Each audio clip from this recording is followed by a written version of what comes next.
మొదటిగా దేవాది దేవునికి హృదయపూర్వక వందనాలు. ఈ మట్టల ఆదివార దినమున చేరవచ్చిన మీ అందరికీ కూడా ప్రభు నామం పేరిట వందనాలు చెల్లిస్తూ ఉన్నాను.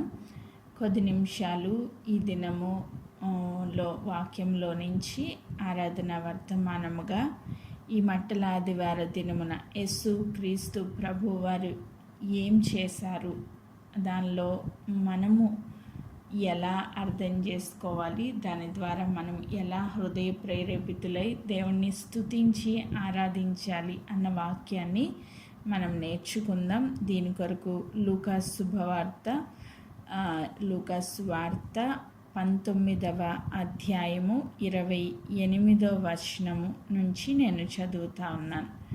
లూకాసు వార్త 19వ అధ్యాయము 28వ వచనం. యేసు ఈ మాటలు చెప్పి యెరూషలేమునకు వెళ్ళవలనని ముందుకు సాగిపోయాను. 29. ఆయన ఒలీవల కొండ దగ్గరనున్న బేత్పగే బేతనియా అను గ్రామములకు సమీపమునకు వచ్చినప్పుడు తన శిష్యులిద్దరిని పిలిచి, మీరు ఎదుటనున్న గ్రామమునకు వెళ్ళుడి. అందులో మీరు ప్రవేశింపగానే కట్టబడి ఉన్న ఒక గాడిద పిల్ల మీకు కనబడును. దాని మీద ఏ మనుష్యుడు ఎన్నడూ కూర్చుండలేదు. దానిని విప్పి తోలుకొని రండి.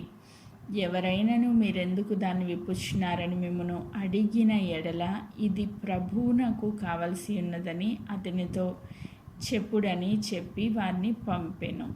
ఆమేన్. పంపబడిన వారు వెళ్ళి ఆయన తమతో చెప్పినట్లే కనుగొని ఆ గాడిద పిల్లను విప్పుచుండగా దాని యజమానులు, మీరు గాడిద పిల్లను ఎందుకు విప్పుచున్నారని వారిని అడిగిరి. అందుకు వారు, ఇది ప్రభువునకు కావలసి ఉన్నదనిరి. తర్వాత వారు యేసునద్దకు దాన్ని తోడ్కొని వచ్చి ఆ గాడిద పిల్ల మీద తమ బట్టలు వేసి యేసును దాని మీదకి ఎక్కించి ఆయన వెళ్ళుచుండగా తమ బట్టలు దారి పొడుగునా పరిచిరి. ఒలీవల కొండ నుండి దిగుచోటికి ఆయన సమీపించుచున్నప్పుడు శిష్యుల సమూహం అంతా సంతోషించుచు, ప్రభు పేరిట వచ్చు రాజు స్తుతింపబడును గాక, పరలోకమందు సమాధానమును, సర్వోన్నతమైన స్థలములలో మహిమయు ఉండును గాక అని తాము చూచిన అద్భుతములన్నింటి గురించి మహాశబ్దముతో దేవుణ్ణి స్తోత్రము చేయసాగిరి. ఆమెన్. ఇంతవరకు చూద్దాం. ఈ చివరి వారము, పరిశుద్ధ వారంలోనికి ఈ మట్టల ఆదివార దినాన్ని మనం ప్రవేశిస్తూ ఉన్నాం. ఈ పరిశుద్ధ వారంలో తొలిగా ఈ మట్టల ఆదివార దినమున యెరూషలేములో జయ ప్రవేశము చేసిన ఒక రాజుగా ప్రభువుని మనం చూస్తూ ఉన్నాం. హల్లెలూయా. దేవుడు ఈ లోకంలోనికి, తండ్రి అయిన దేవుడు కుమారుడైన యేసుక్రీస్తు ప్రభువుని ఒక ప్రణాళికతో, ఒక ఉద్దేశంతో ఆయన ఈ లోకంలోనికి పంపించారు. ఏంటా ఉద్దేశం అంటే, సర్వ మానవాళి రక్షణార్థమై ఆయన శిలువ కార్యాన్ని జరిగించాలి అని. యేసుక్రీస్తు ప్రభు 30 సంవత్సరాలు ఉన్నప్పుడు ఆయన మొట్టమొదటిగా బాప్తిస్మం తీసుకుని ఆయన సాతాను శోధనలు ముగించబడిన తర్వాత పరిచర్య మొదలుపెట్టినప్పుడు ఒక మాట చెప్తూ వచ్చారు, పరలోక రాజ్యం సమీపించింది, మీరు మారు మనసు పొందుడి అని. పరలోక రాజ్యం సమీపించింది అంటే ఒక రాజ్యము ఈ భూమి మీద స్థాపించబడాలి, ఒక రాజ్యము ఈ భూమి మీద స్థిరపరచబడాలి, పరలోక రాజ్యం భూమి మీదకి రావాలి అని పరలోక రాజ్యాన్ని భూమి మీద స్థాపించడం కోసం ఒక రాజుగా ప్రభు పనిచేస్తూ వచ్చారు. 3.5 సంవత్సరాలు కూడా ఆయన రాజ్యానికి పునాది వేసుకుంటూ వచ్చారు. హల్లెలూయా. ఇప్పుడు మనందరికీ తెలుసు, ఒక గవర్నమెంట్ నిలవబడాలి అంటే ఎన్నికలకు ముందు ఏం చేస్తారు? ప్రచారం చేస్తారు. ఏమని? మా యొక్క గవర్నమెంట్ని మీరు నిలవబెడితే మీకు ఇది ఇల్లు ఇస్తాము, లేకపోతే స్థలాలు ఇస్తాము, లేకపోతే డ్వాక్రాస్ ఇస్తాము, సంథింగ్ వారి యొక్క ప్లాన్స్ పర్పసెస్ అన్నీ ఒక మేనిఫెస్టోలా రిలీజ్ చేసి దాన్ని ప్రజల్లోనికి బలంగా తీసుకుని వెళ్ళడానికి ప్రచారం చేస్తూ వస్తారు. ఎందుకు? వారు చెప్పిన మాటలు ప్రజలు నమ్మి వారికి ఓటేస్తే దాని ద్వారా వారి రాజ్యాన్ని స్థాపించాలి అని ఆ నాయకులు ప్రయాసపడుతూ ఉంటారు. ఇది మనందరికీ తెలిసిన విషయమే. ఆ రీతిగా యేసుక్రీస్తు ప్రభువు కూడా ఈ భూలోకంలో పరలోక రాజ్యాన్ని స్థాపించడానికి, పరలోక రాజ్యాన్ని ఈ భూలోకంలో ఓపెన్ చేయడానికి, డోర్స్ ఓపెన్ చేయడానికి ఒక రాజుగా ఈ లోకంలోనికి వచ్చారు.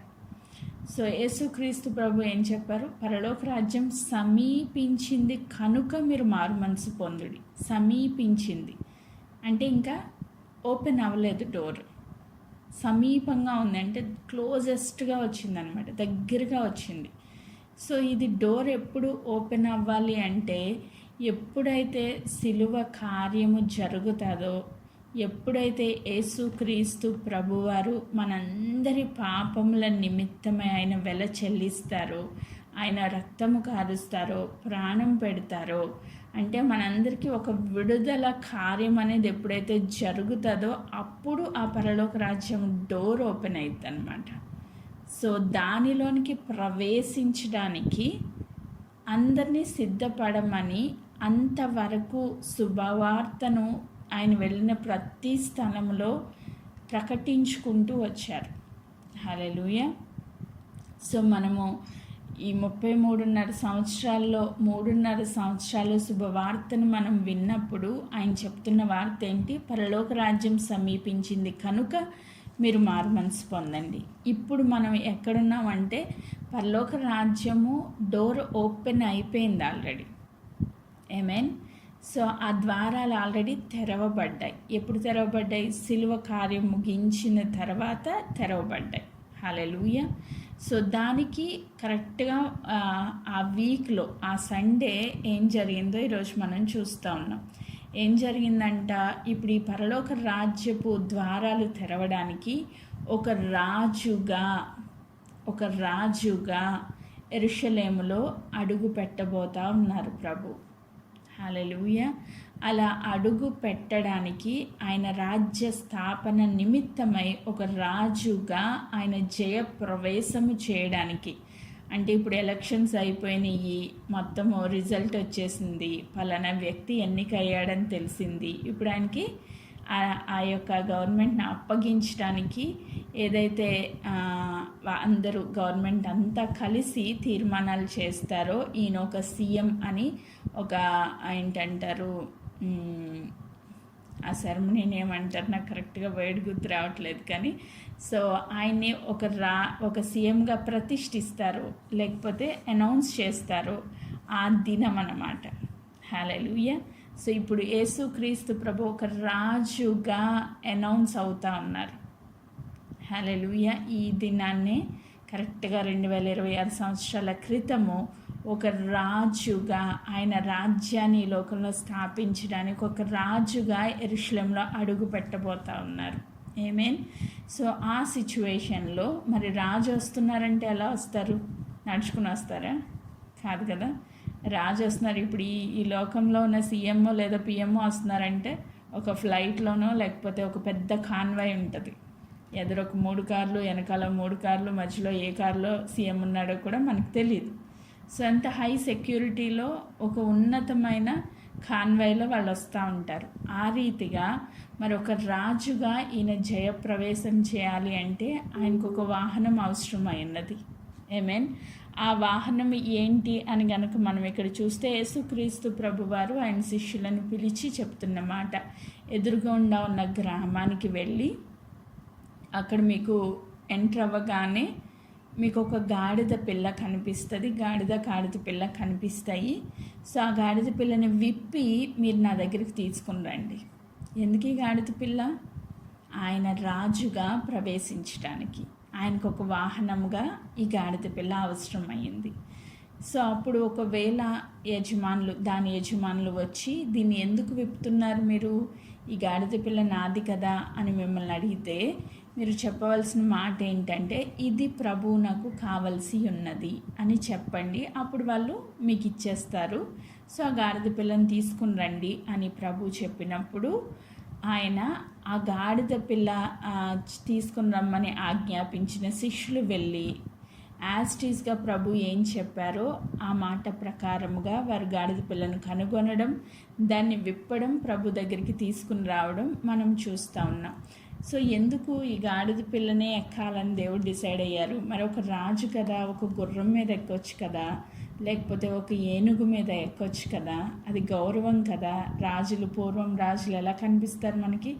ఒక పెద్ద, ఈ సినిమాల్లో చూపిస్తారు కదా, ఒక పెద్ద ఏనుగు మీదో లేకపోతే ఒక అందమైన గుర్రం మీదో ఒక రాజు అలా వస్తున్నట్లుగా మనకి చూపిస్తూ ఉంటారు. అది వారికి గౌరవానికి ప్రతీకగా కనిపిస్తూ ఉంటుంది. కానీ యేసుక్రీస్తు ప్రభువారు ఒక గుర్రాన్నో ఒక ఏనుగునో ఎన్నుకోకుండా కేవలం ఒక గాడిదని ఎందుకు ఎన్నుకోవాల్సి వచ్చింది అంటే, దీనికి కూడా వెనకాల ఒక అర్థము జకర్యా గ్రంథంలో 9వ అధ్యాయంలో 9వ వచనంలో మనం చూస్తే, జకర్యా గ్రంథం 9వ అధ్యాయము 9వ వచనం, సియోను నివాసులారా బహుగా సంతోషించుడి, యెరూషలేము నివాసులారా ఉల్లాసముగా ఉండుడి.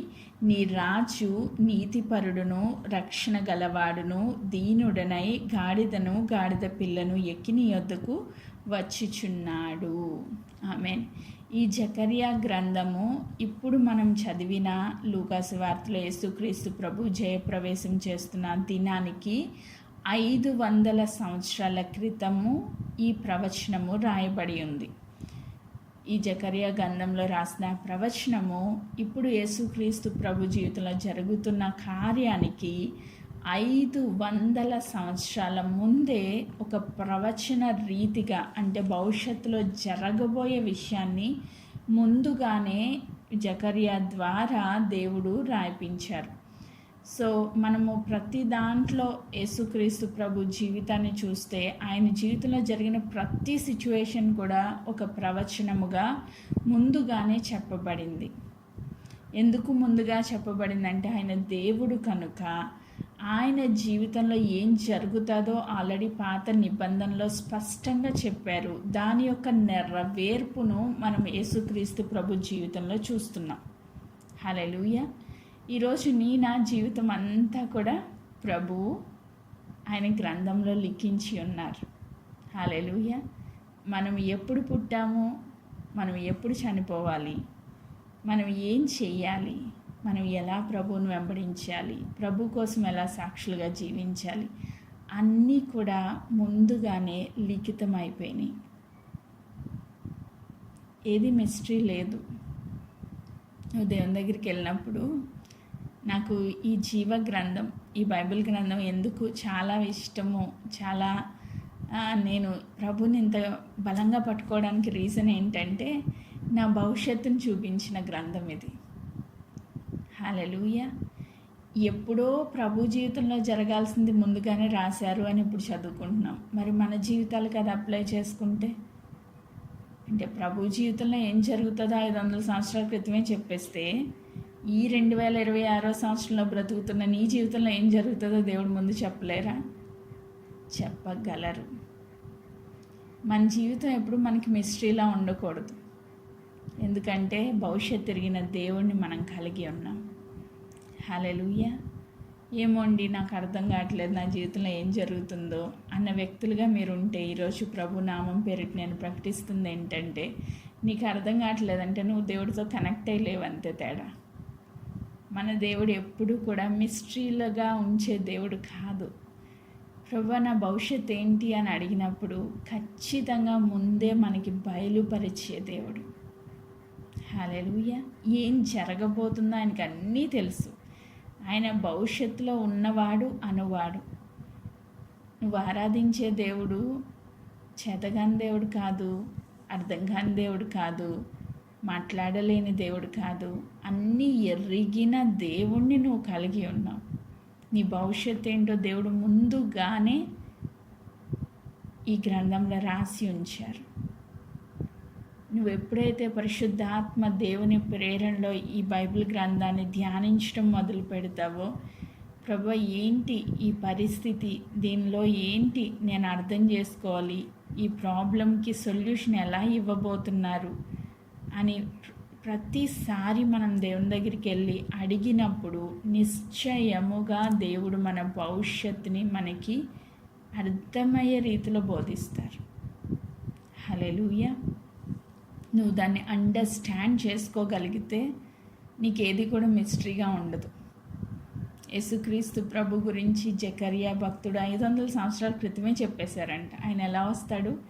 గాడిదయు గాడిద పిల్లయు ఎక్కి నీ రాజు, ఆయన నీతి పరుడు, ఆయన రక్షణ గలవాడునై దీనుడనై గాడిదయు గాడిద పిల్ల ఎక్కి జయప్రవేశం చేస్తారు. ఆయన నీతిపరుడు, నీ రాజు నీతిపరుడు, నీ రాజు రక్షణ గలవాడు, నీ రాజు దీనుడు. సో ఆయన గుర్రం ఎక్కొచ్చు, లేదా ఎలిఫెంట్ ఏనుగు ఎక్కొచ్చు, కానీ ఆయన రాజుగా ఈ లోకంలోనికి వచ్చినప్పుడు ఆయన దీనుడుగా వచ్చారు. హల్లెలూయా. సెకండ్ టైం రాబోతున్నారు. అప్పుడు ఆయన దీనుడు కాదు, ఆయన మహారోషము కలిగి కొదమ సింహముగా రాబోతూ ఉన్నారు. ఫస్ట్ టైం వచ్చింది దీనుడుగా వచ్చారు.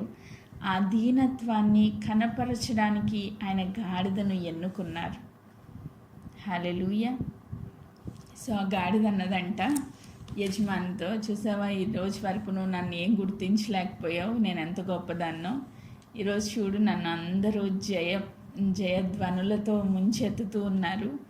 నేను వెళ్తుంటే నా కాళ్ళకి అసలు మట్టి అంటకుండా చక్కగా వాళ్ళ మంచి మంచి శారీస్ తీసుకొచ్చి పరుస్తూ ఉన్నారు, నాకు ఎంత గౌరవం ఇస్తూ ఉన్నారు చూసావా అని యజమానితో అన్నదంట. అప్పుడు యజమాని అంటున్నాడు, నీకు ఏ విలువ లేదు, నువ్వు జస్ట్ ఒక గాడిద పిల్లవంతే. ఎందుకు నీకు అంత విలువ వచ్చిందో చెప్పమంటావా? నీ పైన ఎక్కిన రాజు వలన. ఆమేన్.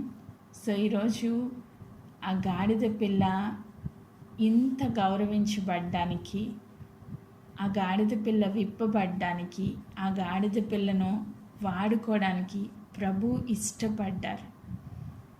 హల్లెలూయా. గాడిద గురించి ప్రభు ఏం చెప్పారంట? దాని మీద ఏ మనుష్యుడు ఎన్నడూ కూర్చోలేదు, దానిని విప్పి తోలుకుని రండి. ఈరోజు ఏ మనుషుడు ఎన్నడూ కూర్చోలేదంటే మీనింగ్ ఏంటంటే అది పరిశుద్ధమైనది, అది పవిత్రమైనది, అది కట్టబడి ఉంది, దాన్ని విప్పుకుని రండి. నేను దాని మీద కూర్చుంటాను, నేను దానిపైన ఎక్కుతాను. నన్ను మోసుకొని పోయే గాడిద పిల్లగా దాన్ని నేను ఎన్నుకున్నాను, ఏర్పరచుకున్నాను. దాని మీద నేను ఊరేగాలని ఆశపడతా ఉన్నాను. హల్లెలూయా. ఈరోజు మనమేం అర్థం చేసుకోవాలి ఈ మాట నుంచి? నువ్వు పరిశుద్ధముగా నీతిగా దేవుని యొక్క కార్యంలో స్థిరపరచబడగలిగితే దేవుడు నీకున్న ఆ బంధకాలన్నింటి నుంచి విడుదలిచ్చి నీలోనికి ఆయన వచ్చి నిన్ను వాడుకోవాలని ఇష్టపడుతున్నారు. ఆమేన్. ఆ గాడిద పైన ప్రభు కూర్చున్నప్పుడు గాడిదకి ఎంత విలువ వచ్చిందో. ఈరోజు నేను కూడా ఈ ప్రార్థన బాగా చేస్తాను. ప్రభువా, నేనైతే ఒక్క మట్టి వంటి దాన్ని, ఏం లేదు మనలో అతిశయించడానికి. ఈరోజు నిన్న నైట్ పడుకుని హార్ట్ అటాక్ వచ్చి పొద్దున లేవలేని వాళ్ళు ఎంతోమంది ఉండొచ్చు ప్రపంచంలో. కొన్ని కోట్ల మంది నిమిషాల్లో పిట్టల్లా రాలిపోతున్నారు. భయంకరమైన యాక్సిడెంట్లు చూస్తున్నాం, భయంకరమైన జబ్బులు చూస్తున్నాం. ఏ క్షణాన్ని ఏం జరుగుతుందో తెలియని అంత్య దినాల్లో, అపాయకరమైన దినాల్లో మనం ఉన్నాం. ఈరోజు మనం ఇంకా బ్రతికి ఉన్నామంటే అది దేవుని కృప. మనం ఈ రీతిగా దేవుని సన్నిధిలో ఘనపరచబడుతున్నామంటే ఆయన మనలో ఉన్న కారణాన్ని బట్టి, మట్టి లాంటి మనలో ఆయన మహిమాత్మను నింపి ఆయన మన పైన వసించారు కాబట్టి ఈరోజు నువ్వు వెళ్తున్న ప్రతి స్థలంలో నీకు గౌరవం ఇస్తున్నారు. అదే ప్రభు పక్కకి వెళ్తే నువ్వు ఎందుకు పనికిరాని వాడివైపోతావు, ఆ గాడిదలాగా. అందుకే ఈరోజు మనందరం ఎవరిగా ఉండాలంటే ఎప్పుడూ ప్రభువుని భుజాల మీద మోసుకొని వెళ్ళిపోయి గాడిదల్లాగే ఉండాలి. ప్రభు ఎప్పుడు దిగిపోకూడదు అనే ఈ మాట చెప్పారు. నేను మిమ్మల్ని అనాథలుగా విడిచిపెట్టాను అని అన్నారు ప్రభు. ఆమేన్. ఆయన మళ్ళీ అనాథలుగా విడిచిపెట్టే దేవుడు కాదు. నీలోనికి వస్తాను, నీతోనే ఉంటాను, సదాకాలం నేను నీకు తోడై ఉంటాను అని దేవుడు వాగ్దానం ఇచ్చారు. ఆమేన్. మోసుకొని పోయే గాడిదల్లాగా ఉన్నామా? ఉంటే ప్రభుకి స్తోత్రం. ఖచ్చితంగా దేవుడు నిన్ను ఘనపరుస్తారు. హల్లెలూయా. Praise God. మనందరం కలిసి కొంచెం ముందుకు వెళ్దాం. సో గాడిదని తీసుకొచ్చారు, గాడిదని తీసుకున్నారు, బయలుదేరారు, వెళ్తూ ఉన్నారు. ఆ గాడిదకి చాలా ఘనత వచ్చేసిందంట. వెళ్తున్నప్పుడు బట్టలు పరుస్తూ ఉన్నారు. బట్టలు పరవడంలో వారి ఉద్దేశం ఏంటంటే, వారు ఆశపడింది, అక్కడున్న ప్రజలందరూ ఎందుకు ప్రభుని ఇంతగా ఘనపరుస్తూ ప్రభువుని ఆహ్వానిస్తున్నారంటే, ఆయన ఒక రాజుగా చూస్తున్నారు వాళ్ళు. అంతవరకు ఆయన చేసిన ఎన్నో అద్భుతాలు చూశారు.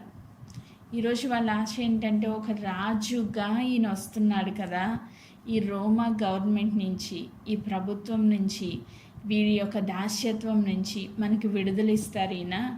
కాబట్టి ఈయన ఒక గొప్ప రాజు, ఈయనకి మనల్ని మనం సమర్పించుకుందామని చెప్పి వారి యొక్క విధేయతను ఎలా చూపిస్తున్నారంటే, కింద బట్టలు పరిచి మట్టలు పట్టుకొని వాళ్ళు సంతోషంగా దేవుని స్తుతిస్తూ ఉన్నారంట. వాళ్ళు ఎందుకు స్తుతిస్తున్నారు? వారి విడుదల కొరకు స్తుతిస్తూ ఉన్నారు. వారు రాజుగా ప్రభు వచ్చి ఆ రోమన్ గవర్నమెంట్ని పడగొట్టి ఆయన కూర్చుంటాడు అని నమ్మారు. కానీ మన ప్రభు ఉద్దేశం అది కాదు. ప్రభు ఎందుకు అక్కడికి వస్తున్నారంటే, ఆయన సిలువ ఎక్కడానికి వస్తున్నారు. వీళ్ళేమో సింహాసనం ఎక్కాలని కోరుకుంటున్నారు. వీళ్ళ ఉద్దేశం ఏంటంటే సింహాసనం, అంటే ప్రజల యొక్క ఉద్దేశం. కానీ ప్రభు ఎందుకు వచ్చారు? సిలువ యాగాన్ని చేయడానికి వస్తూ ఉన్నారు. సో వీళ్ళకి అర్థం కాలేదు ప్రభు యొక్క కార్యం. ఎందుకంటే టెంపరరీగా తాత్కాలికంగా వారు విడుదల కొరకు ఆశపడుతున్నారు. తాత్కాలికంగా ఆ రాజ్యాన్ని దేవుడు స్థాపిస్తే, ఈయన ప్రేమామయుడు కదా, ఈయన కనికరం గల దేవుడు కదా, ఈయన అద్భుతాలు చేస్తున్నాడు కదా, ఈ రోమన్ గవర్నమెంట్ నుంచి మనకి విడుదలిచ్చి ఈ దాస్యత్వం నుంచి మనకి విడుదలిస్తాడేమో అని ప్రజలు ఆశపడుతూ ఉన్నారు. కానీ ప్రభువు పాపపు దాస్యత్వం నుంచి విడుదలివ్వడానికి, నిత్యత్వపు మహిమలో వీరిని చేర్చడానికి, ఆయన సిలువ యాగాన్ని చేయడానికి ఆయన ఒక రాజుగా వస్తూ ఉన్నాడు. హల్లెలూయా. అది జనాలకు అర్థం కాలేదు. ఈ రోజు కూడా అర్థం కాలేని వాళ్ళు అనేక మంది ఉన్నారు. కొన్ని కోట్ల మందికి ఈ సత్యం అర్థం కావట్లా. జ్ఞానవంతులు, అందచందాలు గలవారు, ఆస్తిపాస్తులు కలవారు, ఎంతోమందికి ఈ సిలువ గురించి అర్థం కాల. కానీ ప్రభువుకి స్తోత్రం, నీకు నాకు అర్థమైంది. ఎందుకు అర్థమైందంటే, మన మనోనేత్రాలు ప్రభు వెలిగించారు కాబట్టి. ఆమేన్. ఎందుకు ఆయన యెరూషలేములోకి రాజుగా జయప్రవేశం చేస్తున్నారు అంటే, ఆయన నా జీవితంలో ఉన్న పాపపు దాస్యత్వం నుంచి సంపూర్ణ విడుదలనిచ్చి నిత్యత్వపు మహిమలో మనల్ని రాజ్య వారసులుగా చేర్చడానికి ఆయన జయప్రవేశం చేస్తూ ఉన్నారు. హల్లెలూయా. ఈ మెసేజ్ని మనం అర్థం చేసుకోవాలి. ఆయన రాజ్యాన్ని స్థాపించడానికి ఆయన రాజుగా జయప్రవేశం చేస్తున్నారు. ఏంటి ఆ రాజ్యం అంటే, పరలోక రాజ్యము. ఈ భూమి మీద అది ఓపెన్ అవ్వాలి అంటే ఆయన సిలువ ఎక్కాల్సిందే. సింహాసనం ఎక్కితే అది రాదు. తాత్కాలికంగా ఆయన ఏమన్నా రూల్ చేయగలరేమో, కానీ సిలువ ఎక్కితేనే మనము మన పాపములకు విడుదల పొందుకొని పరలోక రాజ్య వారసులుగా మనం మార్చబడతాం. ఆమేన్. అలా మార్చడానికి ఆయన రాజ్య స్థాపన కొరకు ఆయన యెరూషలేములో ఒక రాజుగా జయప్రవేశం చేస్తున్న ఈ మట్టల ఆదివారి దినమున మనం దేవుని ఆరాధించడానికి మన హృదయాల్ని సిద్ధపరచుకుందాం. అర్థం చేసుకుందాం ఎందుకు ప్రభు అలా జయప్రవేశం చేయాల్సి వచ్చింది. నీ నా విడుదల కొరకు. హల్లెలూయా. నీ నా నిత్యత్వపు మహిమ కొరకు ఆయన రాజుగా జయప్రవేశం చేస్తూ ఉన్నారు. అక్కడున్న వారందరూ బట్టలు పరిచి టెంపరీగా ఆయన రాజుగా మారుతాడని అనుకుని వాళ్ళు ఏం చెప్తున్నారంటే, బట్టలు పరవడంలో ఉన్న అర్థం ఏంటంటే, ప్రభువా మీరు మా పైన రాజు, మా జీవితాలు మీకు సమర్పించుకుంటున్నాం, మా మీద మీరు నడిచి వెళ్ళండి అంటే మీకు మేము దాసులము అని చెప్తున్నారనమాట. అక్కడ మనకేం కనిపిస్తుందంటే విధేయత కనిపిస్తూ ఉంది. ఈరోజు ప్రభుని ఆరాధిస్తున్న మనందరము కూడా ఎలా ప్రభుని ఆరాధించాలి అంటే హృదయపూర్వకంగా, ఎస్ నువ్వు నా రాజువి, నీ చిత్తానికి నేను తల ఒగ్గుతున్నాను, నువ్వు ఏం చెప్తే అది చేయడానికి నేను సిద్ధంగా ఉన్నాను ప్రభువా, నా జీవితంలో ఒక రాజుగా మీరు ఉండండి అంటే నా ఇష్టం కాదు మీ చిత్తం నెరవేర్చండి ప్రభు అని మనం హృదయపూర్వకంగా మన విధేయత చూపించి ప్రభుని ఆరాధించగలిగితే ప్రభు సంతోషిస్తారు. హల్లెలూయా. ఇంకా వాళ్ళు ఎలా ప్రభుని స్తుతిస్తూ ఉన్నారు అంటే 38వ వచనంలో, ప్రభు పేరట వచ్చు రాజు స్తుతింపబడును గాక, పరలోకమందు సమాధానమును సర్వోన్నతమైన స్థలములలో మహిమయు ఉండును గాక. ఆమేన్. ప్రభు పేరిట వచ్చు రాజు స్తుతింపబడును గాక. వాళ్ళు మట్టలు పట్టుకుని ఎంతో సంతోషంగా హోసన్నా జయము అని అరుస్తూ ఉన్నారంట. హల్లెలూయా. హోసన్నా జయము, హోసన్నా జయము. మత్తయి సువార్త 21వ అధ్యాయంలో మనము చూస్తే 9వ వచనం, జనసమూహంలో ఆయనకు ముందుగా వెలుచున్న వారు వెనుక వచ్చుచుండిన వారు, దావీదు కుమారునికి జయము, ప్రభు పేరిట వచ్చి వాడు స్తుతింపబడునుగాక, సర్వోన్నతమైన స్థలములలో జయము అని కేకలు వేయుచుండిరి. హల్లెలూయా. వీళ్ళు దావీదు కుమారునికి జయము అంటే జయము దగ్గర 1 అనేసి ఫుట్ నోట్లో రాశారు. హోసన్నా, హోసన్నా మీకు జయం. ఎంతో సంతోషంగా దేవుని స్తుతిస్తున్నారు. వారికి ఎవరో అర్థం కాకపోయినా, ప్రభు ఏం చేయబోతున్నారో వారికి గ్రహింపులోకి రాకపోయినా, ఆయన ఒక రాజుగా మాత్రం గుర్తించి వారు జయధ్వని చేస్తూ ఉన్నారు. ఈరోజు వాళ్ళకి సిలువ ముందు ఉన్నారు కాబట్టి వారికి అర్థం కాల ప్రభు ఎందుకు వస్తున్నారో. కానీ మనం సిలువ తర్వాత ఉన్నాం, మనకైతే క్లియర్గా అర్థమైంది యేసుక్రీస్తు ప్రభు యెరూషలేములో ఎందుకు అడుగు పెట్టారో, ఆయన ఏం చేశారో క్లియర్గా అర్థమైంది. సిలువ తర్వాత మనం ఉన్నాం. సో ఈరోజు నువ్వు ప్రభుని ఎలా చూస్తున్నావు? నీ జీవితంలో ఆయన ఒక రాజుగా అడుగు పెట్టారా? హల్లెలూయా. ఆయన సిలువ కార్యాన్ని ముగించబడిన కార్యంలో నువ్వు స్థిరపరచబడగలిగితే ఇప్పుడు ఆయన ఒక గొప్ప రాజుగా, సింహాసనాసీనుడుగా, పరలోకమందు తండ్రి కుడి పార్శ్వంన ఆసీనుడై ఉన్నారని నువ్వు నేను గుర్తించగలిగితే ఈరోజు మనము ప్రభుకి జయాన్ని ప్రకటిస్తూ ఉన్నాం మన జీవితాల్లో. హోసన్నా జయము, ప్రభు పేరిట వచ్చు రాజు స్తుతింపబడునుగాక అంటే హృదయపూర్వక ఆరాధన మనం చెల్లించాలి.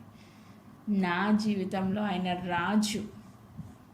నేను ఎప్పుడైతే విగ్రహారాధన నుంచి బయటకు వచ్చానో, యేసుక్రీస్తు ప్రభుని నా నిజ రక్షకుడిగా అంగీకరించాను, ఆ దినం నుంచి ఈ దినం వరకు ప్రభువా నీ చిత్తము నా జీవితంలో జరగాలి, నా ఇష్టము కాదు, నా ఉద్దేశాలు కాదు, నా ప్రణాళికలు కాదు, అవి సంపూర్ణంగా లయపరచబడి నీ చిత్తం మాత్రమే నా జీవితంలో జరగాలి. ఎందుకు? రాజుకు ప్రజలు లోబడి జీవించాలి. ఆయన రాజుగా నువ్వు గుర్తిస్తే, ఆయన ప్రభువుగా నువ్వు గుర్తిస్తే, పెదవులతో ఆరాధించటం కాదు, హృదయపూర్వకంగా ఆయనకి లోబడే వ్యక్తిగా ఉండాలి. అది నిజంగా నీ జీవితంలో ఆయన రాజు అని చెప్పడానికి ఒక రుజువు అన్నమాట. ఆమేన్. సో ఈరోజు నువ్వు రాజుగా ప్రభుని నోటితో ఆరాధిస్తున్నావా, లేక హృదయపూర్వకంగా ఆరాధిస్తున్నావా, నీ జీవితాన్ని ఆయన పాదాల దగ్గర పెట్టి ఆరాధిస్తున్నావా? ఒక్కసారి మనం చెక్ చేసుకుందాం, మన జీవితాలు ఎలా ఉన్నాయి. ఆయన్ని మోసుకుని పోయే గాడిదల్లా మనం ఉన్నామా? మన జీవితాల్ని ఆయన పాదాల చెంత పెట్టి సంపూర్ణ విధేయత చూపించే వ్యక్తులుగా ఉన్నామా? ఆయన రాజుగా మన హృదయాల్లో చేర్చుకొని ఆయన చిత్తానికి లోబడే వ్యక్తులుగా ఉన్నామా?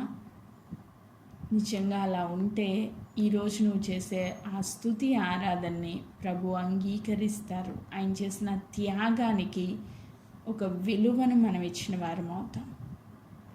అది నిజమైన ఆరాధన. ఆమేన్. అక్కడి నుంచి ముందుకు వెళ్తే లూకాసు వార్త 19వ అధ్యాయము 41వ వచనాన్ని నేను చదువుతున్నాను.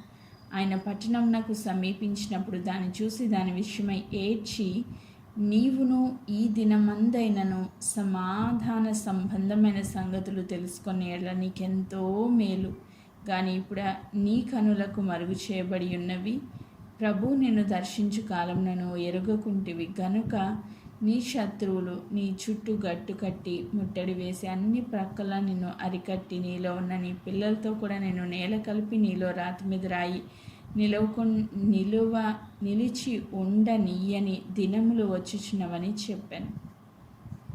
సో యేసుక్రీస్తు ప్రభువారు ఎంతో సంతోషముగా ఆ యొక్క పట్టణంలో ప్రవేశించినప్పుడు ఆయన ఎంతో సంతోషించాల్సింది పోయి అక్కడ బాధపడినట్లుగా మనం చూస్తూ ఉన్నాం. ఎందుకు ఆయన బాధపడుతున్నారు అంటే, ఈ దినమందైన సమాధాన సంబంధమైన సువార్తను నువ్వు అంగీకరిస్తే బావుణ్ణు. ఎందుకు ప్రభు అంత బాధపడుతున్నారు అంటే, అక్కడ జనాలందరూ ఎంతో సంతోషంగా దేవుని స్తుతిస్తున్నారు కదా, ఎందుకు ప్రభు అంత బాధపడుతున్నారని మనకు అనిపించవచ్చు. కానీ వారి యొక్క హృదయ స్థితి ఏంటో, ఇప్పుడు ఎంతో సంతోషంగా కేకలు వేస్తున్న వాళ్ళు ఒక ఈ వారంలోనే అంటే శుభ శుక్రవారం రోజున వారు ఎలా కేకలు వేస్తారో కూడా ప్రభువుకి ముందే తెలుసు. ఎలా కేకలు వేయబోతున్నారు వాళ్ళు? సిలువలో ఆయన్ని చంపండి, మాకీనొద్దు.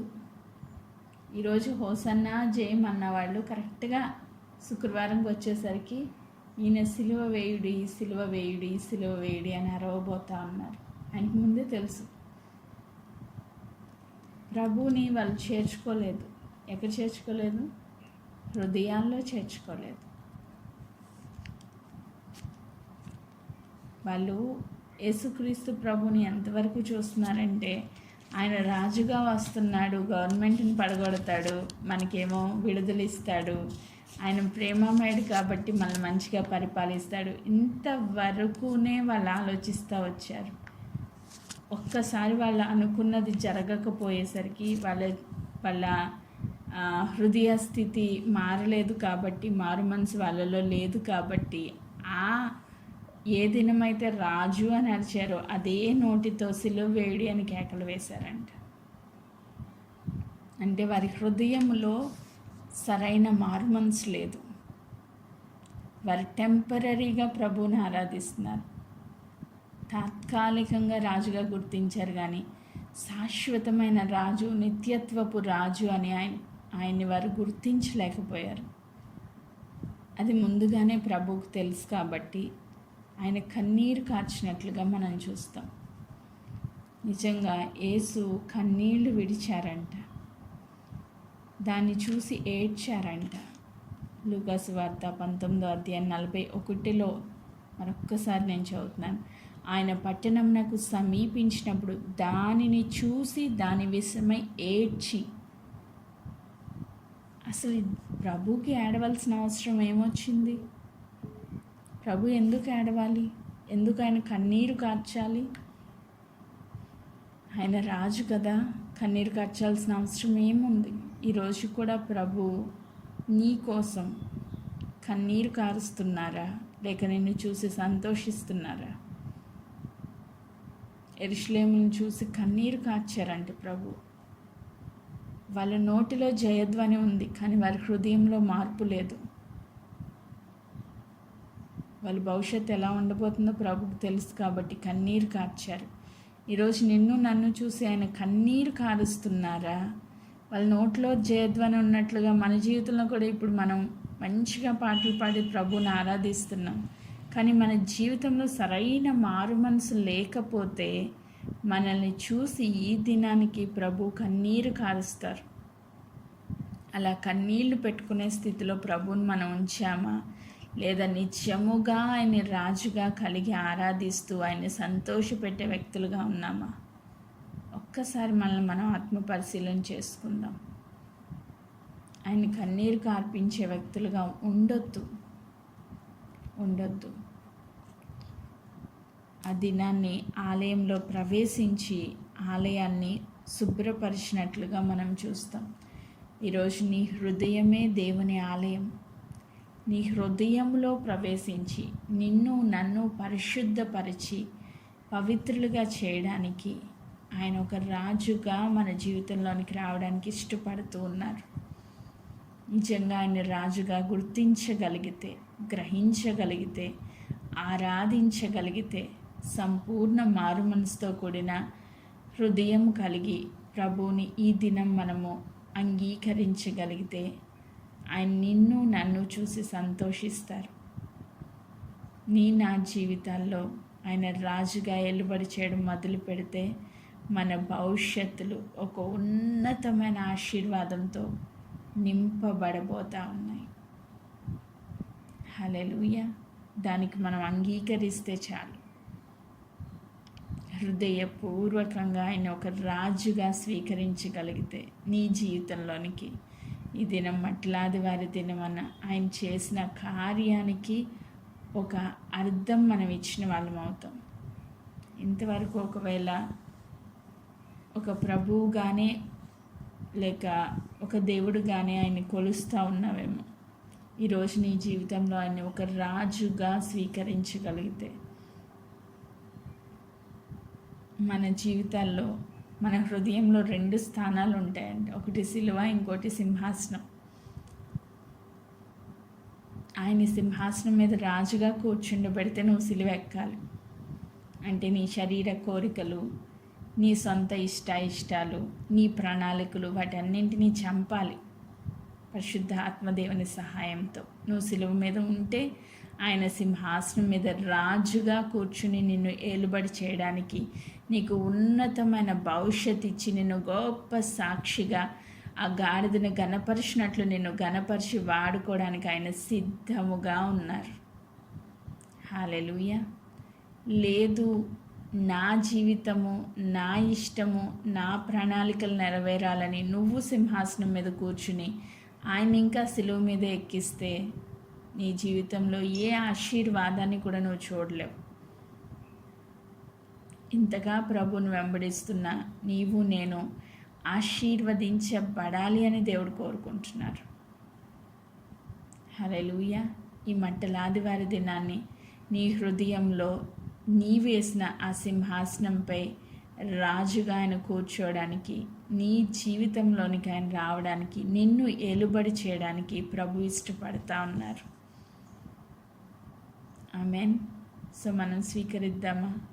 హృదయపూర్వకంగా, అయ్యా నువ్వు నా రాజువి, నా ప్రభుడవు, నీ చిత్తం నా జీవితంలో జరుగును గాక అని మనం పలకగలిగితే నిశ్చయంగా ఈ దినానికి మన జీవితానికి అర్థం దొరుకుతుంది. అట్టి కృపను దేవుడు మనందరికీ అనుగ్రహించునుగాక. ప్రభు పేరిట వచ్చుచున్న రాజు మన జీవితాల్లో ఆయన జయము పొందును గాక. ఆమేన్. Praise God.